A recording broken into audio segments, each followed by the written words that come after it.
Bobby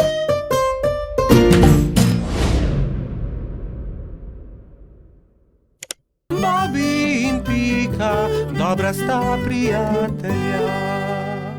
Peščeni grad. Nekega toplega poletnega dne so Bibi, Pika, Mehurček in Baltazar oblekli kopalke, vzeli svoje vedro in lopatke ter odšli na peščeni otok zgraditi peščeni grad.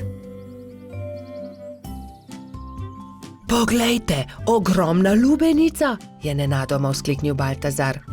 Nesimo jo seboj, je prosil Bibi. Ob koncu dneva jo bomo pojedli. Prav, nesimo jo seboj, se je strinjala Pika.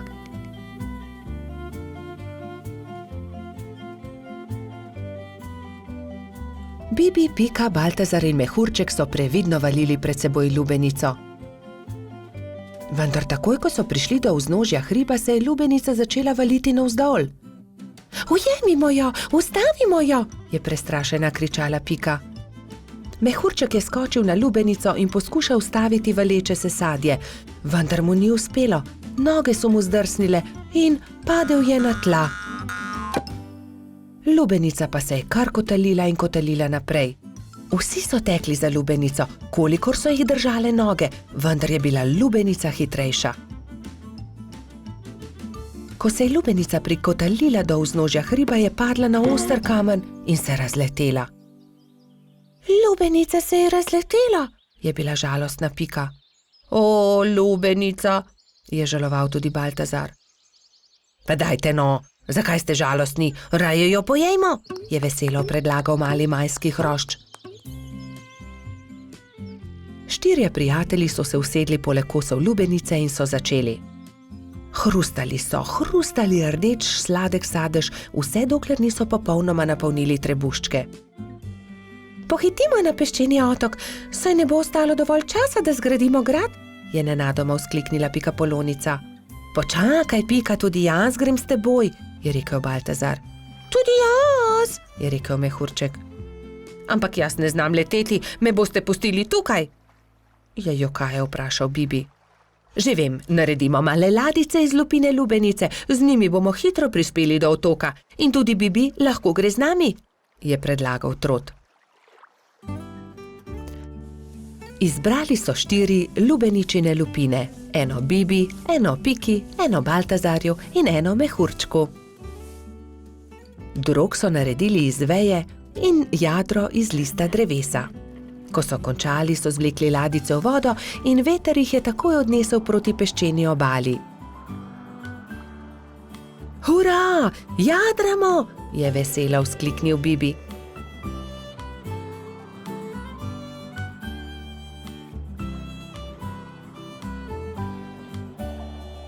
Kmalu so prispeli do peščene obale in se vsi skrcali. Poglejte, tam prihaja nekdo in tudi vedro ima s seboj. In res je po peščeni obali prihajal nasmejan hrošč. Pika ga je ogovorila. Kdo si ti? Jaz sem Buba, peščeni hrošč, živim tukaj na peščeni obali, zgradil bom en ogromen grad na obali. Zares? Je vprašal Baltazar. Lahko tudi mi gradimo s teboj? Seveda lahko, pojdimo na delo, je rekel Buba.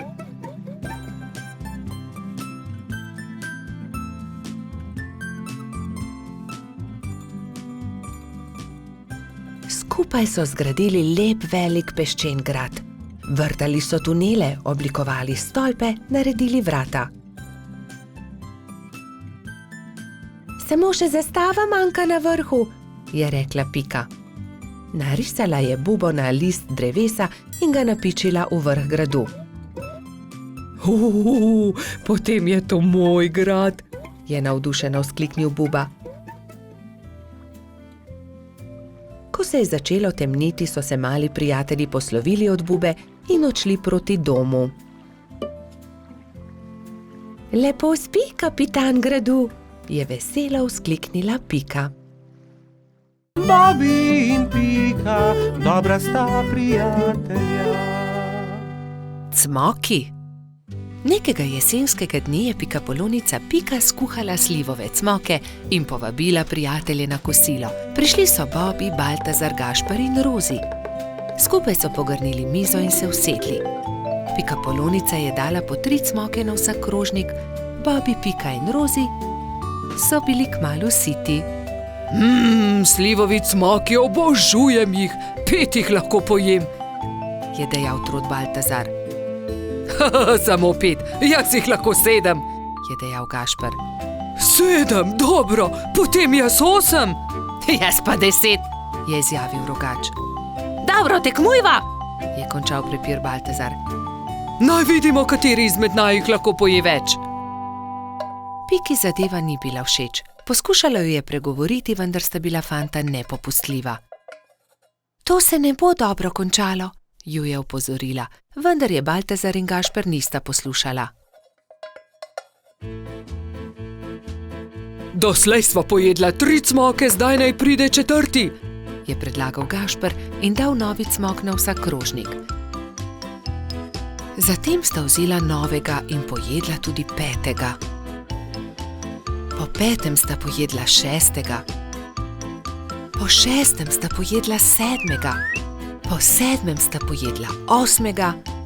in po njem 9. Zdaj pride 10, še zmoreš, je vprašal Baltazar. Seveda lahko pojem 2-krat toliko, je rahlo zamahnil Gašper. Ko sta pojedla zelo veliko cmokov, je oba začel boleti želodec. In bolel je čedalje bolj in bolj. Tečem po doktorja Sovo, je dejala metulčica Rozi. Doktor Sova jo je pregledal in začel jezno govoriti. No, kdo je že videl kaj takega? Seveda vaju boli želodec, oba sta pojedla po 15 cmokov. Pa še to, da se je tekmovanje končalo neodločeno.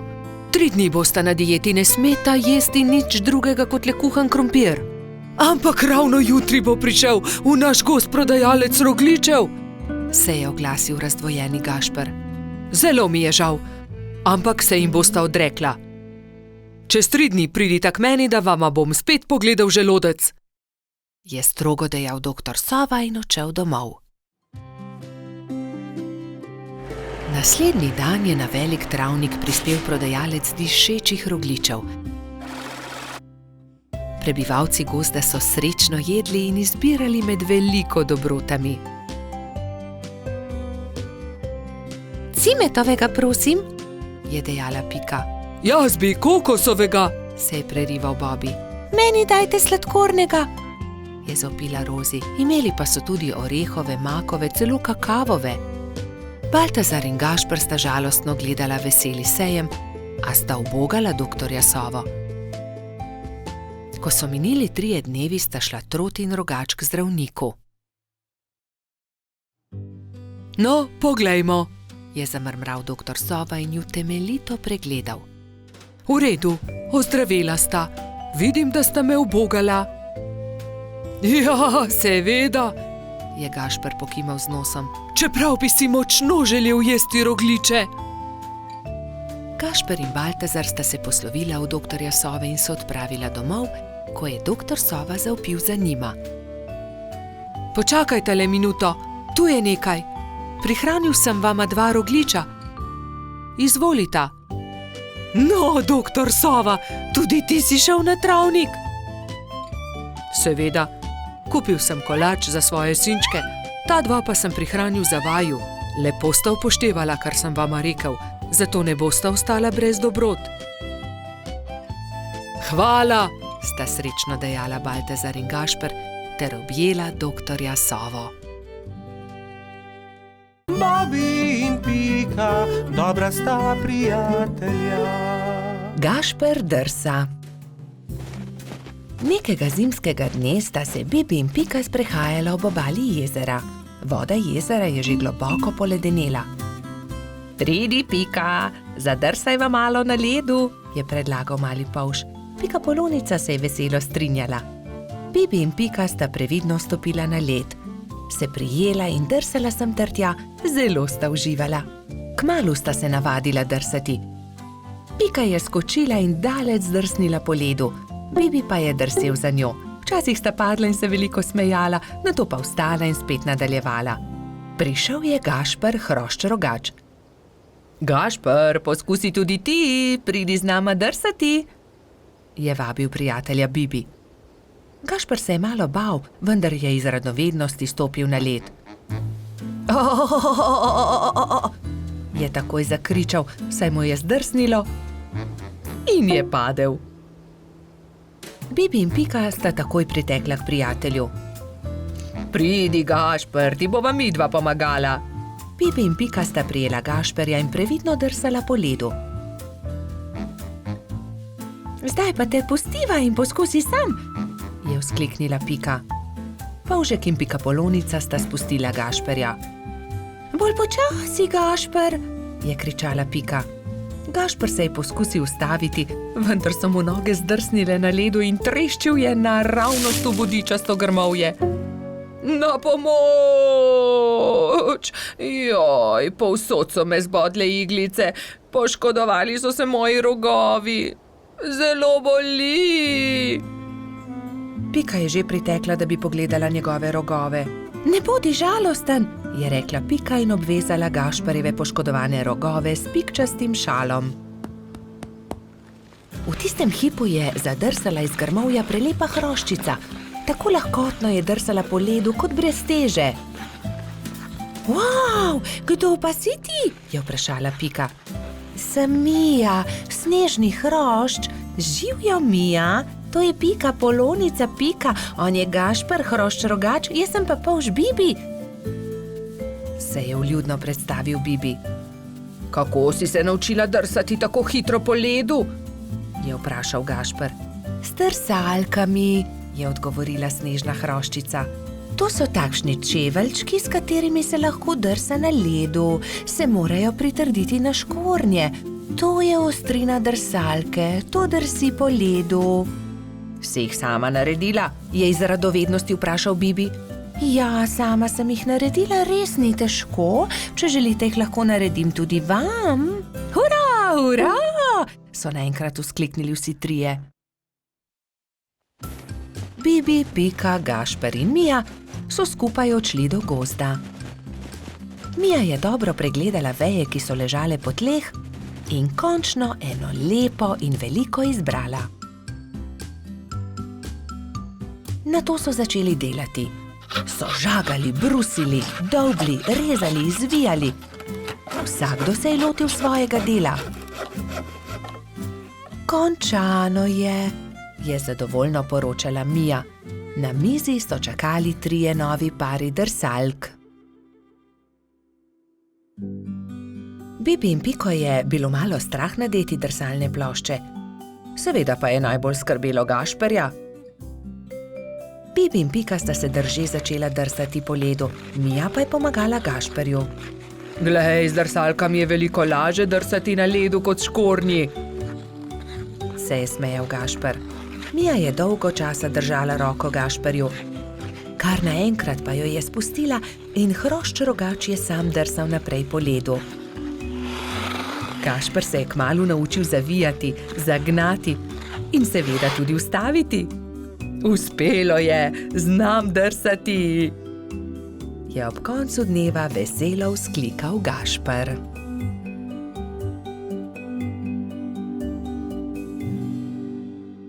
Bobi in Pika, dobra sta prijatelja. Kamni. Nekega poletnega popoldneva se je Pika odločila speči jagodno pito. Prosila je rogača Gašperja in trota Baltazarja, naj ji iz gozda prineseta sveže jagode. Fanta sta se odpravila. Baltazar je kmalu opazil kamen sredi poti in ga začel brcati pred seboj. Vendar je kamen postal všeč tudi Gašperju in ga je Baltazarju izmaknil. Ne velja, Gašper, to je moj kamen, jaz ga bom brcnil naprej. Ne, to je že moj kamen, poišči si drugega, tega bom brcal jaz. Jaz sem ga našel, moj je bil ogorčen Baltazar. Ogromno kamnov je, poišči si drugega, je končal prepir Gašper, vendar se Baltazar ni pustil. Fanta sta se prerivala tako dolgo, dokler se nista spotaknila in se skotalila po strmem hribu. Zvrnila sta se naravnost v potok, ki je žuboril ob vznožju hriba. Ob hrupu je iz svoje hiše na obrežju potoka pogledal škržat Alfons. Joj, kaj se je zgodilo? Je vprašal prestrašeno. Gašper je kriv, vzel mi je kamen. Kaj pa je to tvoj kamen? Od tistega je, ki je spretnejši. Dovolj je vsekal vmes Alfons. Najprej pridite v hišo, posušite se, nato mi lahko povesta, zakaj sta se tako močno sprla. Še vedno jezna fanta sta stopila v škržatovo hišo. Mokra oblačila sta postavila na sonce in zavita v brisačo čakala, da se posušijo. Medtem je Alfons dal na mizo limonado in piškote. Sončni žarki so hitro posušili oblačila. Gašper in Baltazar sta jedla piškote in si segala v besedo med pripovedovanjem Alfonzu o tem, kako sta se skotalila po hribu. Jaz imam celo zbirko tega. Zbirko kamnov, pokaži nama, je zavpil Baltazar. Seveda, vstopita, je ponosno dejal Alfons in dal na mizo veliko škatlo. Kje si nabral te lepe kamne? Tukaj v bližini na obrežju potoka, tudi vidva jih lahko nabirata. Hurra! Nabrala sta polno košaro kamnov. Dolgo sta izbirala, zbirala in začelo se je temniti. Rogač in Trud sta se poslovila od škržata in se odpravila navzgor po hribu. Kmalu sta šla mimo Pikine hiše. Pikapolonica je jezno zavpila skozi okno svoje pikčaste hiše. Kje pa so jagode? Joj, jagode, pozabila sva na jagode. Poglej, Pika, kako lepe kamne sva nabrala z Alfonzom. Kaj naj naredim z njimi? Naj spečem pito iz kamnov? Prosila sem za jagode. Pozabila sva jih, je priznal Gašper in Pikapolonici povedal celotno zgodbo. Potem pa naj vsaj pogledam te lepe kamne, če že nista prinesla jagod. Nekaj bi morali narisati nanje, da je takšen kot hišica. Na tega pa bi narisal smejočo se glavo. To je dobra ideja. Jutri pokličem tudi druge in bomo okrasili kamne. V redu. Naslednji dan so k Piki prišli polž Bobi, metuljčica Rozi, kačja pastirica Sapica, kobilica Skokica, koloradski hrošč Bajsi in cvetlični hrošč Gumbi. Gašperja in Baltazarja ne bo? Je razočarano vprašal Bobi. Seveda, tukaj sva! Sta zavpila Rogač in Trod ter Piki ponosno predala košaro z jagodami. Hvala, je dejala Pikapolonica in medtem, ko je mešala pecivo, so se drugi lotili dela.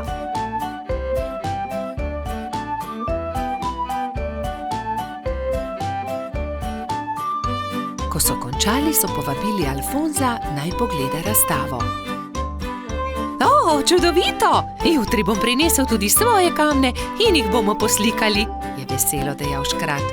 Medtem se je spekla jagodna pita, vsi so sedli k mizi in pojedli vse do zadnje drobtinice. Bobi in Pika, dobra sta prijatelja. Gumbijev stolp. Nekega pomladnega dne je cvetlični hrošč Gumbi vzel svoje pisane kocke. Zgradil bom visok stolp iz kock, si je mislil in se škatlo odpravil na bližnji hrib. Pod velikim hrastom je vsul kocke iz škatle in se lotil dela. Stolp je rasel in Gumbi je čedalje teže dosegal vrh.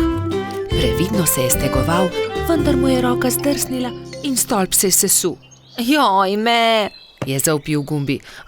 Zdaj pa lahko začnem znova, se je jezil.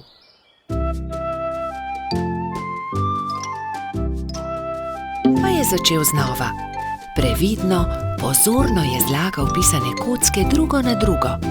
Stolp je rasel in postajal čedalje višji. Ampak joj! Takrat je s hrasta padel želod in uničil hroščev stolp. Joj, moj stolp se je spet podrl. Kriv je hrast, je ugotovil jezno.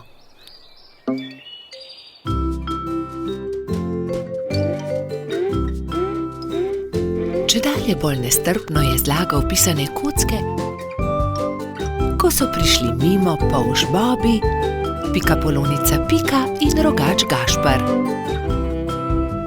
Wow, kako lep stolp, Gumbi, so dejali veselo. Da, lep je, manjka le še rdeč vrh in bom končal.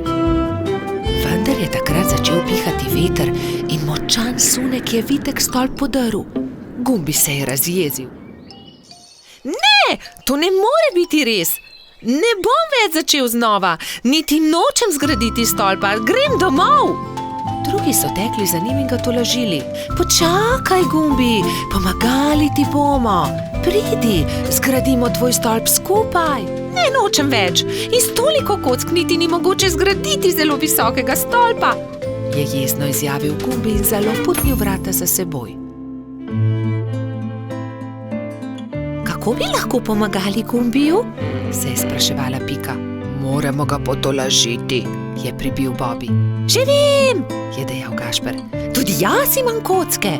Prinesem jih in potem bomo imeli več kock. Lahko zgradimo pravi visoki stolp, kakršnega bi rad imel Gumbi. To je dobra zamisel. Tudi jaz imam škatlo kock, tudi jaz jih prinesem. Tudi jaz prinesem svoje. Zgradili bomo ogromen stolp. Bobi je vlekel pisane kocke v tovornjaku, Pika jih je porivala v samokolnici, Gašper pa jih je nosil v veliki košari. Živjo, Gumbi, poglej, vsi smo prinesli kocke. Želi zgraditi velik stolp z nami? Je prijazno vprašala Pika.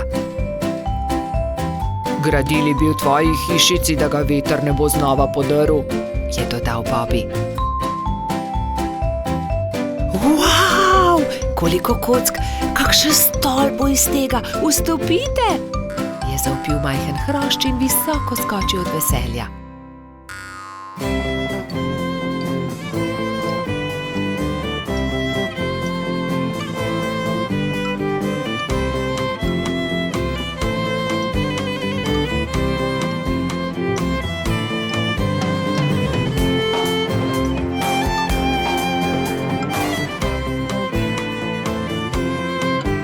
Zdaj pride zadnji košček, rdeči vrh. Tega daj gor ti, Gumbi, je predlagal Gašper.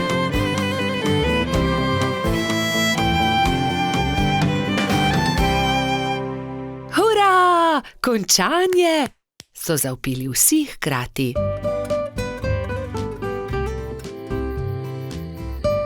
Ko se je stemnilo, so se Bobi, Pika in Gašper poslovili od Gumbija. Majhen cvetlični hrošč je srečno skočil v svojo posteljico in tako dolgo občudoval velikanski stolp, dokler ni zaspal.